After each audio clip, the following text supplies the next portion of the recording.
The hornbeam is a British native species, one that has managed to get across to Britain before the English Channel was actually formed. The oaks and the ash and the pines had all got here before. 10,000 years ago, Britain was pretty full of trees. But the last one was the hornbeam. So the hornbeam had to fight for its existence, and that's why it only occurs really in various places on the southern coast. This hardwood can be used as an axle for a carriage because it wouldn't get worn away. It can sometimes be mistaken for a beech because of the leaves, but if you see the bark, it's not totally smooth and round like you have with a beech.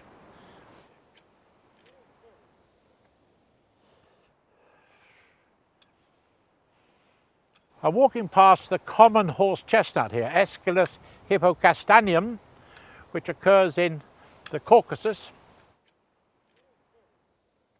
This is the Japanese horse chestnut, which comes from Hokkaido and Honshu in Japan.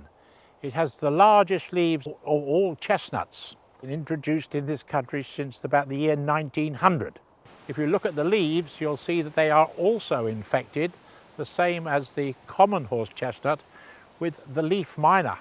There's an insect in there. All it does is disfigure the leaves. This tree, of course, is not as popular as the horse chestnut. The casing on the chestnut itself is very spiky on the horse chestnut, as you can see from these specimens here.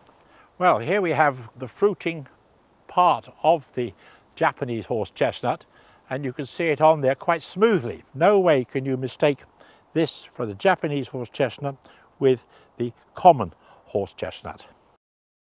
These hickories come from eastern North America, and we do have here at Tortworth a very good collection of the various species. Hickory is a very hard wood. In North America they use this hickory wood as the axles for vehicles. This is another chestnut. This one comes from the Himalayas, Aesculus indica. Very good tree for continuing the flowering of chestnuts throughout the spring into the summer. Usually has 7 leaflets. These are the flowers, they've just been blown off. Contorted hazel. This is a British native plant, and it occurred in one hedgerow only in Gloucestershire. This was at Froster Court. Some people know it as Harry Lauder's walking stick. Corylus avellana contorta is a naturally occurring sport of this hazel. You can, of course, go to a garden centre and buy one of these, but those have been grafted onto normal hazel. This marvellous tree here, this ash, is from Africa. If you look at the base of the tree, you'll see that there is a graft on the common ash, Fraxinus Angustifolia, lentiscifolia. The word Angustifolia is telling you that it's got very narrow leaves. Why does this tree have a graft? Well, it's growing onto common ash. Common ash is available everywhere, but once the seeds of these germinate, they can die off quite quickly. But it is possible to take a cutting from a well-established tree and to graft it onto a young stock ash tree.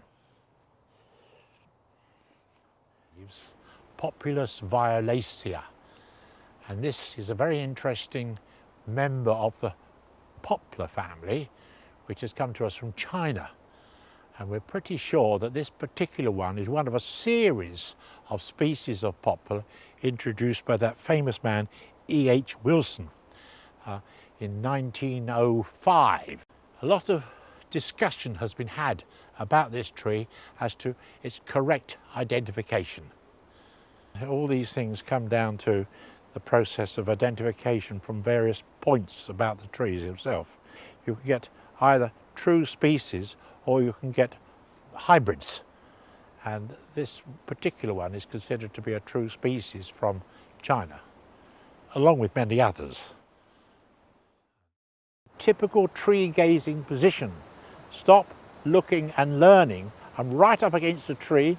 My eyesight, my complete vision is filled with this wonderful tree, a champion tree, and I can look up and I can see the branches, the leaves and everything of this wonderful tree.